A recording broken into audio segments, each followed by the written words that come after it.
Yeah, this is my dear friend, more like a sister, Eva Whittington Self. We have been dear friends since we were, well, I had just graduated from high school, and you're just a teensy bit older, look younger. Right. So basically, we've been friends since we both had tight skin and high metabolisms. Yeah. A long ago. time. And when we came up with the title for this Bible study on Job, A Story of Unlikely Joy, Eva's face is one of the first pictures that appeared in my mind and heart, because I thought if there's anybody in my realm of relationships who has wreaked joy in the midst of pretty unspeakable pain, it would be Eva. Thanks, Lisa. It's always hard. When you're with Lisa, you're going to laugh really hard and you're going to cry a whole lot as well. You know, it really is neat that you're asking me to do it this year. Because this year will be the 40th anniversary of my car accident. And so I was driving home on an old country road, and I was going around a curve, 17 years old, wasn't a great driver at all, but there was a car passing two other cars coming straight toward me. And I did what probably any 17-year-old would do. I slammed on brakes, which made my car start fishtailing, and the car was coming straight toward me. That car went on, and then I slid between two other cars that were coming, and I hit a guardrail, and then my car rolled down an embankment into the other side of a overflowing creek. And immediately, I felt pain in my back and in my sides, and I reached for my leg and I couldn't feel anything. And I remember screaming, hitting my leg. I thought my leg had been cut off. And I remember screaming, Lord, please don't take my legs. See, I was a basketball player, I was a cheerleader, and that was my life. They rushed you into the hospital. They put bolts around your head and a halo to stabilize your spine, put you in a striker frame. Explain what a striker frame is. It's basically to keep you flat, straight. And so every 2 hours you're on your stomach or your back. And so you lie on your back for 2 hours. Then they put the same kind of bed on top of you, put straps around you in order to sandwich you in. Then they flip you onto your stomach and they take the back off. Now the new ones aren't quite like that, but still you're just flat. Same concept. Yes, for like I want to say at least 6 weeks I lived on the striker frame.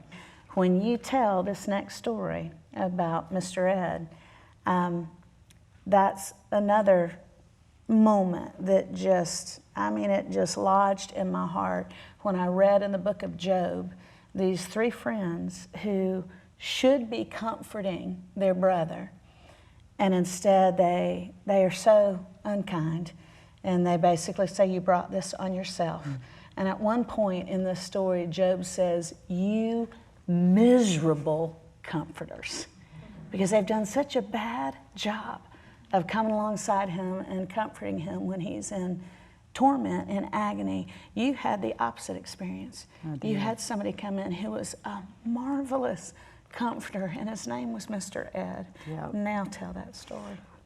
When I was in the hospital, they rushed me from one hospital to the next. I'm from North Carolina, so I ended up being in the Charlotte Rehab Hospital. And while I was there, I want to say maybe a week and a half later, I was going to have surgery. Now, I thought the surgery was going to make me walk. I thought after the surgery, I was going to get my feeling back in my legs. And so the doctor came in to explain the surgery to me, and he explained how they were going to fuse my spine back together, how they were going to take 2 steel rods and put them on each side of my spine in order to stabilize it. And then he asked me if I had any questions, and this 17-year-old girl only had one question. When will I be walking again? When will I get my feeling back in my legs? And he said, never.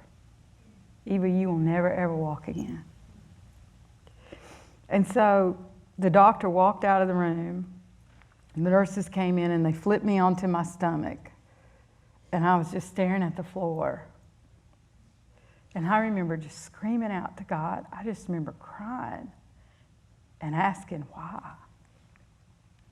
And then I believe that the Lord met me right where I was. I think He met me in my confusion. I think He met me in my anger. And I think He gave me permission to tell Him what I was feeling, and so I did. How much it hurt. Yes. And I found out He can handle all that. Yeah. And then the Lord went a step further, and He sent Mr. Ed into the room.